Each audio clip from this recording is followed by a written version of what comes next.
For some odd reason, AOC was in Munich, Germany at the G7 security conference, speaking about a variety of things, including attempting to take a shot at Marco Rubio for saying that Cowboys came from Spain. Let's talk about it.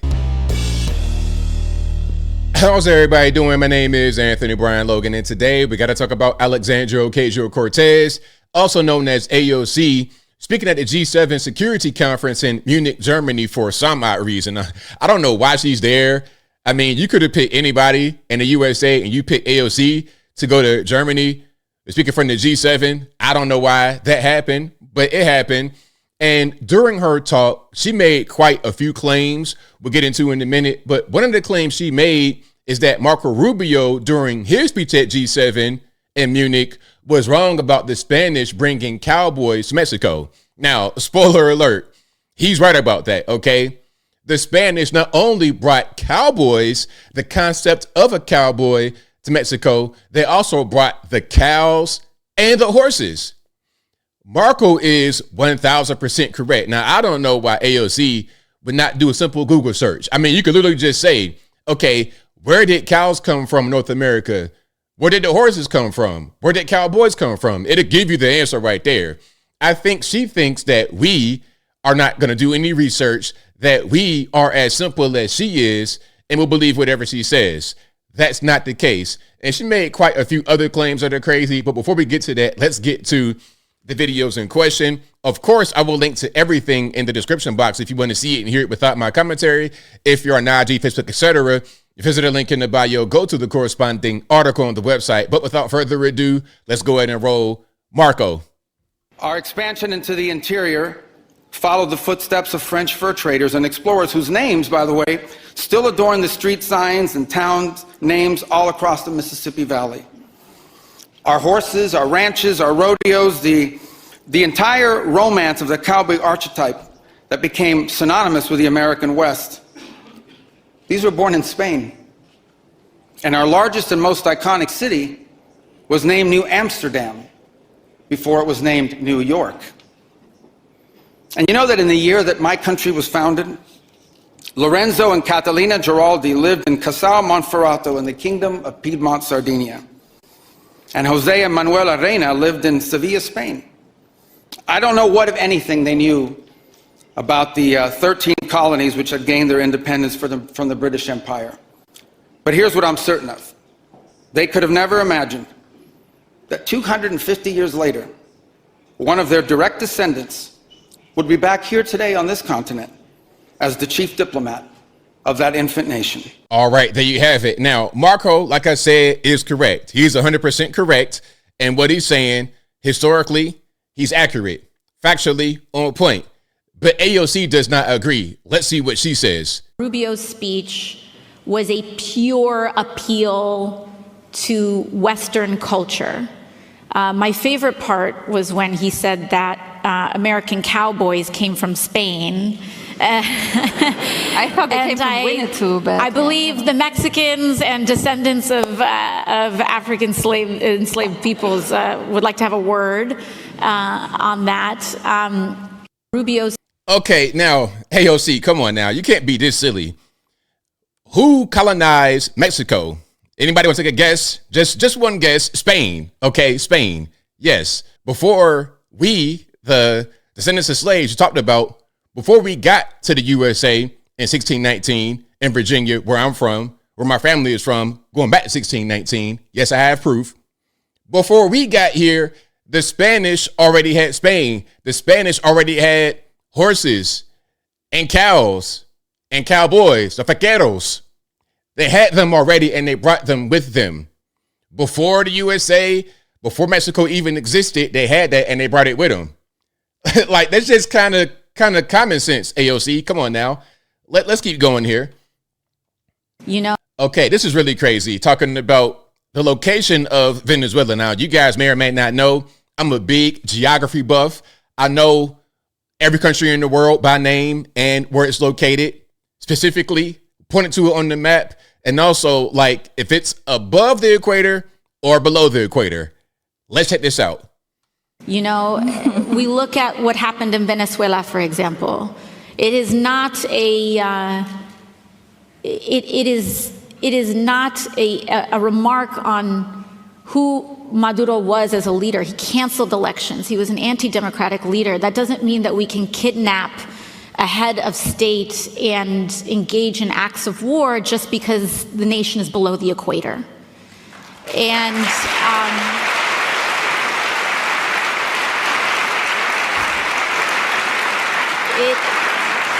and by the way, Okay, now, AOC, you may have a point that some agree with about Maduro, how that whole thing was handled, but I think the Venezuelan people would disagree with you on that. That's just my humble opinion. Not all, but most of them would not agree with you on that point.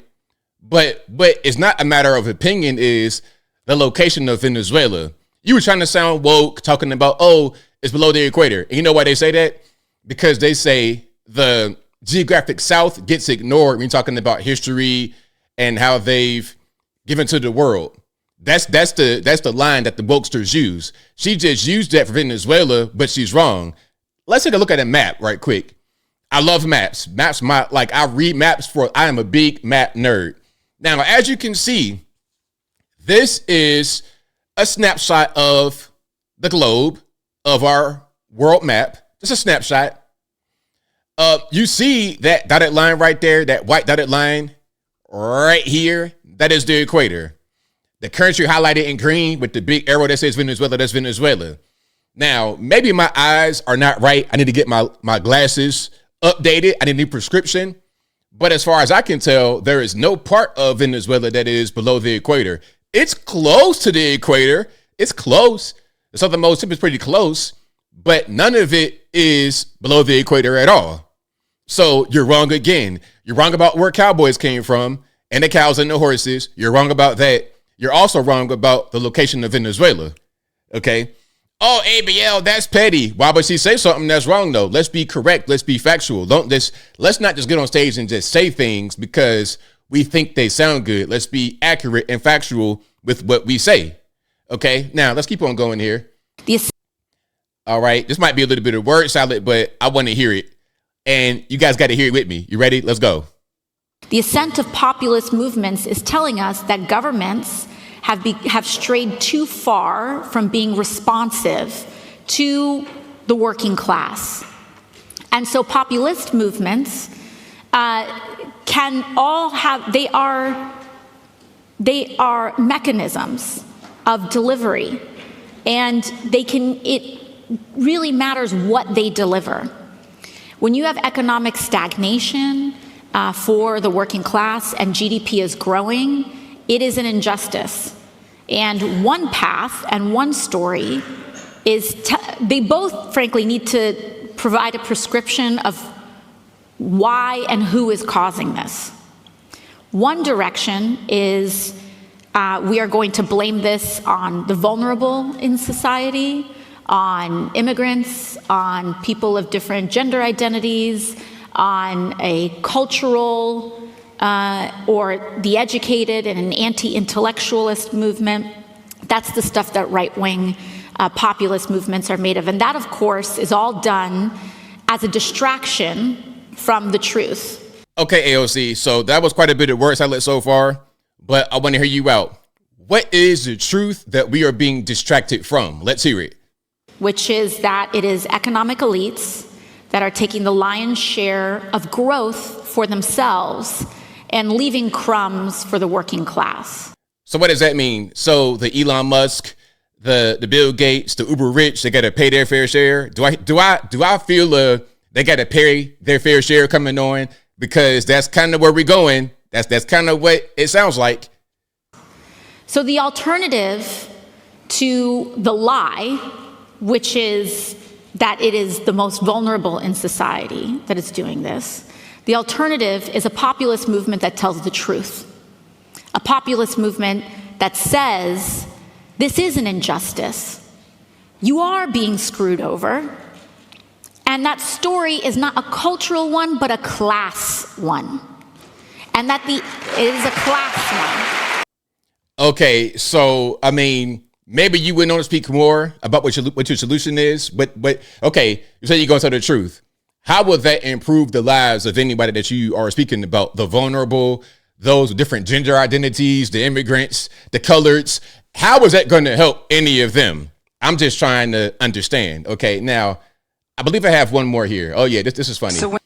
So I guess it was the day before, still in Munich. Do you guys think that AOC should be the president or she should run? I hope she runs because it'd be an easy W for us, but I digress. So when you run for president, are you going to impose a wealth tax or a billionaire's tax? I don't think that I don't think that anyone, and that we don't have to wait for any one president to impose a wealth tax. I think that it needs to be done expeditiously. Okay, so wealth tax, like I said, same thing. Elon Musk, Bill Gates, everybody that is rich, according to AOC and her allies, just pay more money. And where will that go? In her pocket. In her pocket, it won't go to the regular, everyday, common person, not in the least bit. Now, as I close, I want to say this. Shout out to AOC out there in Munich. I don't know why they brought you, but I'm glad they did. Is this a 2028 preview? Or are we seeing this? Please let her run, please. Because if it's Marco, let's just say this. Because in this video, we saw Marco Rubio and Alexandria Ocasio-Cortez. If it's those two fighting each other, running against each other in the 2028 presidential campaign, I like Marco's chances. I like his chances. I like Marco a lot. I am the president of the Marco Rubio fan club. And as a president, self-appointed, unofficial, as a president of the Marco Rubio fan club, I know that he would absolutely wipe the floor with AOC in 2028 during the general election. But I think I'll leave that right there for now. And what say you? What's your opinion about AOC's performance at the G7 in Munich? Did you like what she said? Did you dislike what she said? Did she tell any lies? Was it all the truth? Whatever your thoughts are, let me know in the comments below.